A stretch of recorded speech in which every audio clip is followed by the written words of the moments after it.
Republican presidential candidate Dr. Ben Carson has some words for the media, calling their digging into stories about his past a witch hunt and a perfect example of media bias. So are the media being fair to Dr. Carson? What about the rest of the Republican field? Let's talk about it with Tammy Bruce, a radio talk show host and a Fox News contributor. Alan Colmes is host of the Alan Colmes Show, nationally syndicated by Fox News Radio. This all started last week with an article in Politico talking about a claim in his book, which I guess he wrote 25 years ago, a claim in his book when he says, I was offered a full scholarship to West Point. Politico says, you know, they checked with West Point, they didn't, that he didn't apply, you know, all of that, and all of this brouhaha has built up as a result of it. Yeah, what do you think about that left-wing rag Politico? It wasn't just Politico, it's a story he's been telling about his life since that book came out. And today, by the way, he's now blaming his co-author for stuff. This is a guy who is running on his narrative, running on his life narrative. It's a great narrative. He's not, well, some of it.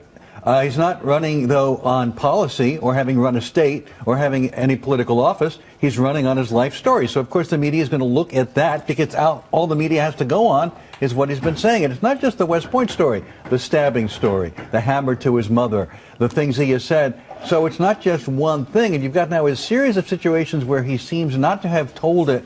And, you know, he tries to weasel out of it by saying, my co-author, or it's the fog of time. But this is stories he's told over and over again. It's very fair to look at those stories. What do you think? Yeah, I agree. I think the media is doing what the media should do. The complaint conservatives have is that they only do it to half of the candidates. Right. They don't do it to the Democrats, too. And it's a legitimate complaint. Now, some of the conservatives want... And Dr. Carson's asking, saying that this is a witch hunt, this is something that shouldn't be happening. The answer is to do it to everyone. It's not to stop vetting the candidates. Dr. Carson's in a unique position in that he is really the only one who's never run for office. And so this is the first time this is happening to him. And maybe it is a surprise. Today, and only the voters can decide this, he said, indeed, that ghostwriters put meat on stories. If that's acceptable to the voters and his supporters, then we'll find out.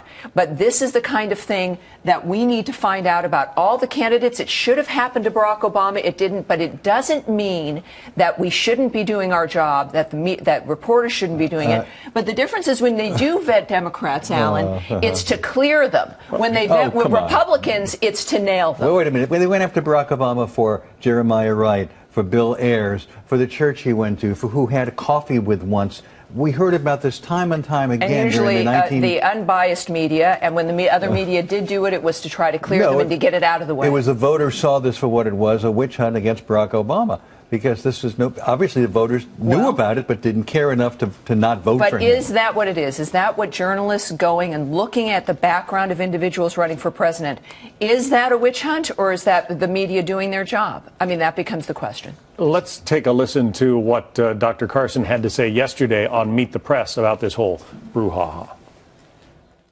I have always said that I expect to be vetted, but being vetted and what is going on with me, you said this 30 years ago, you said this 20 years ago, this didn't exist, this didn't exist. You know, I have not seen that with anyone else. If you can show me where that's happened with someone else, I will take that statement back. Tammy, Sarah Palin went through this. They did this to her. John McCain was shocked. He thought the media was his best friend. When he became the nominee, they turned on him, and he was really quite taken aback with suddenly they were doing the same thing to him. Republicans know to expect this. To suggest that it shouldn't happen, it makes them better candidates, by the way, and it makes them better governors, people who govern with whatever office they're in. And this is something that we should have, though, with everyone across the board. In a bizarre news conference on Friday, Ben Carson repeated every debunked conspiracy theory about Barack Obama. His father was Frank Marshall Davis. He didn't, school records were sealed, which is not true. All the stuff that he said, he went through every single, that's already been vetted. See, that's my point, though. But Alan, you also said debunked. It's and been vetted and debunked. that's what the media does. Is that for But they were debunked. for the liberals, they go through to clear it or to debunk it.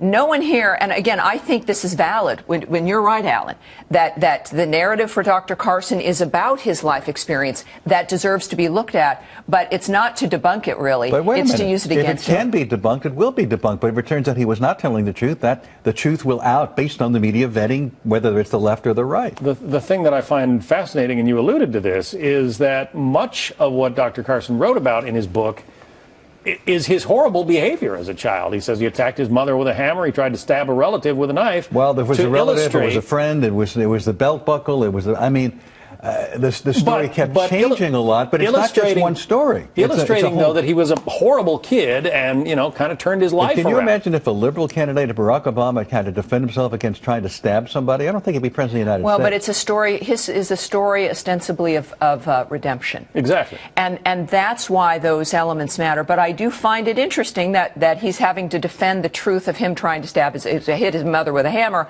I think that it's an interesting position to be in. But this is why details do matter. And I do worry if ghostwriters are putting meat on the stories. That's something that needs to be discussed more. Well, he should have vetted his own ghostwriter if that's the case. Well, we'll see. It's now with this debate coming up. Now it still has got to get down to details about policy as well.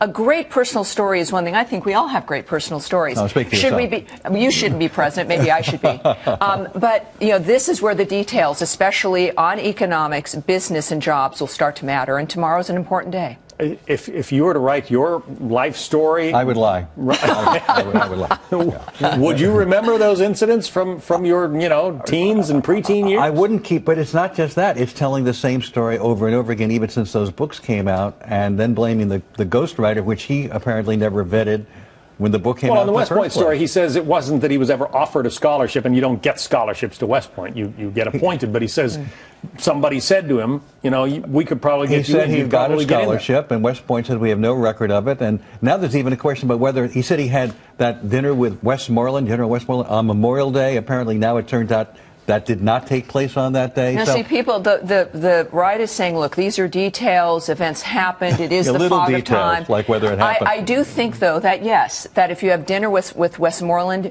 you tend to remember that specifically, whether it was in the winter or even the fall.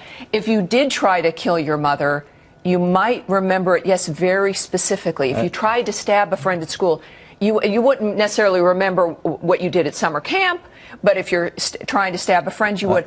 But this is where the voters have to decide if it matters, considering his Let's not narrative. forget the going into a Popeye's chicken, and by the way, he was a vegan, and telling someone, no, shoot that guy behind the counter, and the police in Baltimore have no record of that having taken place either. All right. We'll find out. We will continue, and obviously we'll all be watching the debate tomorrow Indeed, night. tomorrow's key. Tammy Bruce, Alan Colmes. Thank you. Thank you.